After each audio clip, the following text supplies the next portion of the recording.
ఏ మనిషి అయినా నేను ఎవరు అనే ప్రశ్నతో పరిశోధన మొదలుపెట్టి భగవద్గీతను అర్థం చేసుకొని ధ్యానం మొదలు పెడితే ఆ సాధన పూర్తి అయిన స్థితిలో విశ్వమంతా వ్యాపించి ఉన్న విశ్వశక్తిని నేనే అనే అనుభవపూర్వక సమాధానం వస్తుంది.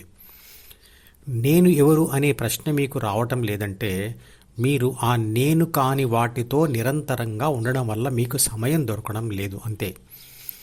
ఈ అనంత విశ్వంలో నేనెవరు అనే ప్రశ్నతో మీరు తలెత్తి ఆకాశం వైపు చూస్తే రాత్రి అయితే వేల నక్షత్రాలు, చంద్రుడు కనబడతాయి. ఉదయం చూస్తే సూర్యుడు కనబడతాడు. అప్పుడు మరో ప్రశ్న వస్తుంది. ఇవన్నీ కూడా వీటికి చావు ఉన్నాయే.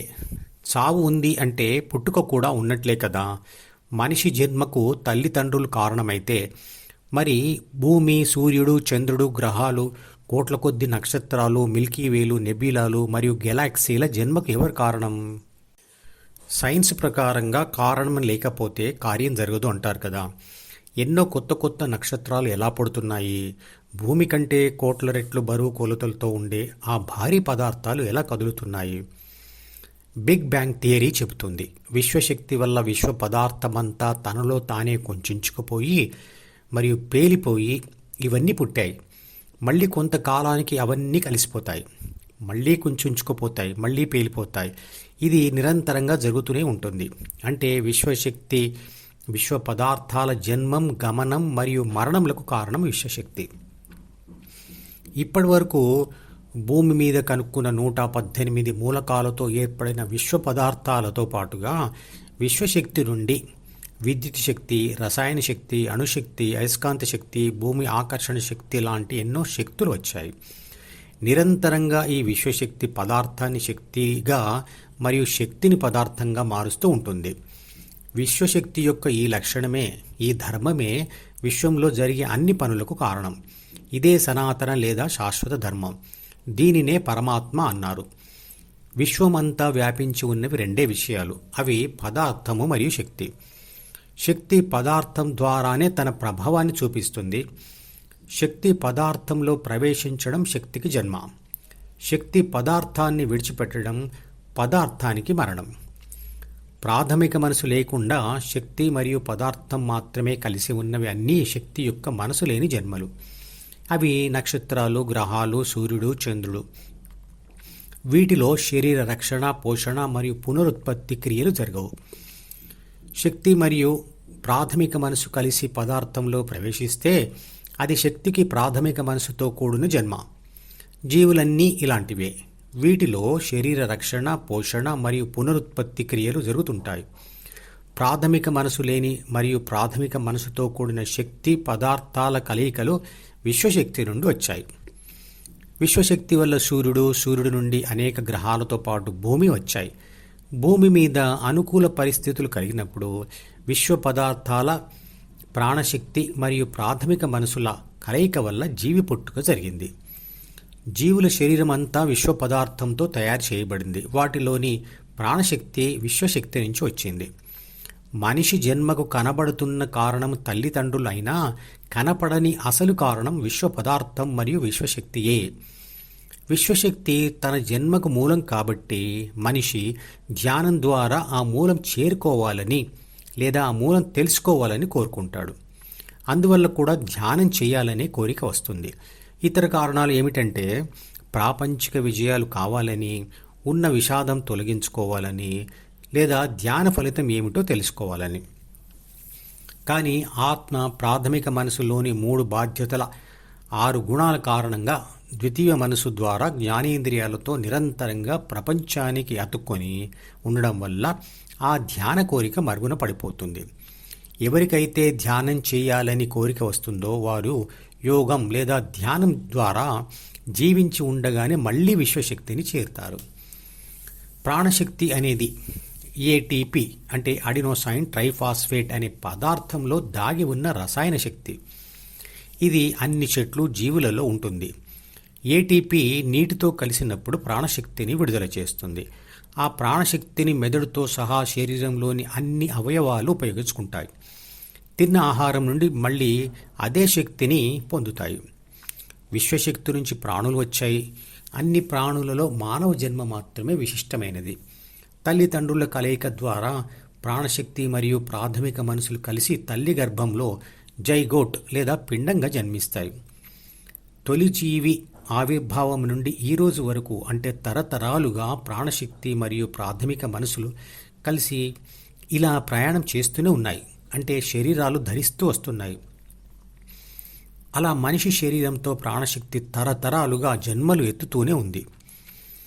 జైగోట్ అనబడే తొలి కణంలోనే ప్రాణశక్తి, ప్రాథమిక మనసు మరియు శరీర పదార్థం కలిసి ఉంటాయి. ఆ తొలి కణంలోని ప్రాథమిక మనసు తల్లి శరీరం నుండి ఆహారం తీసుకుంటూ ప్రాణశక్తి సహాయంతో ఆ తొలి కణంను విభజిస్తూ ఎన్నో కోట్ల శరీర కణాలను తయారు చేస్తుంది. మెదడు, జ్ఞానేంద్రియాలు, లివర్, గుండె, లంగ్స్తో సహా అన్ని అవయవాలను తయారు చేస్తుంది. మరియు శరీరంలో జరిగే జీర్ణ, శ్వాస, గుండె క్రియలను ఎవరి ప్రమేయం లేకుండా నియంత్రిస్తుంది. తనలాంటి ఆత్మను మెదడులో సృష్టిస్తుంది. మరియు శరీర రక్షణ, పోషణ, పునరుత్పత్తి అనే 3 బాధ్యతలు నిర్వర్తించడం కోసం కామ, క్రోధ, మోహ, లోభ, మదమాత్సర్యాలు అనే 6 చెడు గుణాలతో ఆత్మను ద్వితీయ మనసు మరియు జ్ఞానేంద్రియాల ద్వారా ప్రాపంచిక అనుభవాల కోసం ప్రేరేపిస్తుంది. శరీరంలో ఉన్న అనేక కోట్ల కణాలన్నిటిలో కూడా ప్రాణశక్తి మరియు ప్రాథమిక మనసు కలిసి ఉంటాయి. ప్రాథమిక మనసు ఒక పుస్తకం లాంటిది. శరీరంలోని అన్ని అవయవాల్లోని అన్ని కణాలలో ఉన్నది ఒకే ప్రాణశక్తి అయినప్పటికీ బాహ్య ప్రపంచంతో వ్యవహరించే మెదడులోని న్యూరాన్ కణాలలో ఉండే ప్రాణశక్తిని మాత్రం ఆత్మశక్తి అంటారు. ప్రాణశక్తి లోపలి పనులకే పరిమితం అవుతుంది. ఆత్మశక్తిని నడిపించే ప్రాథమిక మనసు లేదా జీన్స్ పుస్తకం కూడా న్యూరాన్ కణాలలోనే ఉంటుంది. మెదడులో 8600 కోట్ల న్యూరాన్ కణాలు ఉంటాయి. అంటే అన్ని కోట్ల ప్రాథమిక మనసులు మరియు ఆత్మశక్తులు ఉన్నాయి. ఒక్కొక్క ఆత్మశక్తి ఒక బ్యాటరీ లాంటిది. ఆత్మ ప్రాథమిక మనసు అనే పుస్తకంలోని సూచనలను చదివిన తర్వాత ద్వితీయ మనసు అనే పుస్తకంలోని విషయాల మీద ధ్యాస పెడుతుంది. ద్వితీయ మనసు అంటే ఏమిటి? మెదడులో ఉండే ప్రతి న్యూరాన్కు డెండ్రైట్ మరియు యాక్సాన్లు అనబడే చెట్ల వేళ్లు లాంటివి అతుక్కొని ఉంటాయి. వీటి ద్వారా ప్రతి న్యూరాన్ మరో న్యూరాన్తో సైనాప్టిక్ వంతెనల ద్వారా కనెక్ట్ అయి ఉంటుంది. ఈ వంతెనలే జ్ఞాపకాల గదులు. ఈ మొత్తం సమూహాన్ని ద్వితీయ మనస్సు అంటారు. ఇందులోనే అహం అంటే నేను, నాది, నాకు, నన్ను అనే భావన ఉంటుంది. అది ప్రతి అనుభవంతో గట్టిపడుతూ ఉంటుంది.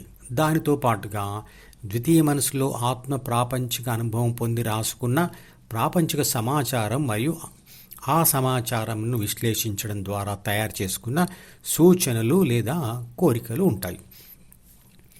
ఆత్మ ప్రాథమిక మనసు అనే పుస్తకాన్ని చదివి అంటే అందులోని 3 బాధ్యతల మరియు 6 గుణాల సూచనలను చదివిన తర్వాత ద్వితీయ మనసు అనే పుస్తకాన్ని చదివి అందులోని అహం మరియు ప్రపంచ సమాచారం మరియు కోరికల ద్వారా 5 జ్ఞానేంద్రియాలు ఉపయోగించి అనుభవాలు పొందుతుంది. ఆ తర్వాత అనుభవాల సారాన్ని ద్వితీయ మనసులో అదే 3 రకాలుగా రాస్తుంది. చిత్రపటం గమనించండి. ద్వితీయ మనసులోని అహం అనే భావనను పట్టుకోకుండా అందులోని ప్రాపంచిక సమాచారాన్ని కానీ కోరికలను కానీ ఆత్మ చదవలేదు. ఈ 3టిని పొందిన తర్వాతే జ్ఞానేంద్రియాలను ఉత్తేజపరిచి ప్రాపంచిక అనుభవాలు పొందుతుంది. ఆత్మ ప్రాపంచిక అనుభవాలతో మెదడులో రాసిన జ్ఞాపకాలతో ద్వితీయ మనసు పెరుగుతుంది. ద్వితీయ మనసులో పెరిగిన కోరికల చేత మరిన్ని అనుభవాల కోసం ప్రయత్నించినప్పుడు కొన్ని అయినా విషాదాన్ని కలిగించేవిగా అయినప్పుడు ఆత్మ ధ్యాన మార్గం పడుతుంది. ధ్యానంలో ప్రాథమిక మనసుతో కూడిన ఆత్మ అంటే కంట్రోలర్ ద్వితీయ మనసులోని అహంను పట్టుకున్న తర్వాత ద్వితీయ మనసులోని ఇతర కోరికలను పట్టుకోకుండా ధ్యాన కోరికను పట్టుకొని హృదయం వైపు తన ధ్యాసను మళ్లిస్తుంది. లోనికి వెళ్ళిన శ్వాస ఎక్కడి నుండి అయితే వెనక్కి మళ్ళుతుందో ఆ కూడలి స్థానమే హృదయం అని తెలుసుకున్నాం. అక్కడ బాగుగా స్థిరపడిన ఆత్మ ప్రాథమిక మనసును మరియు ద్వితీయ మనసును వదిలి అక్కడే విశ్వశక్తి అయి ఉండిపోతుంది. అదే స్థిత ప్రజ్ఞ. అంటే విశ్వశక్తి నుండి విడిపడిన ఆత్మ ఎన్నో శరీరాలు ధరిస్తూ మరియు విడిచిపెడుతూ ఆధ్యాత్మిక ప్రయాణం చేసి మళ్ళీ విశ్వశక్తిని చేరుతుంది. అంతటితో దాని ప్రయాణం ఆగిపోతుంది.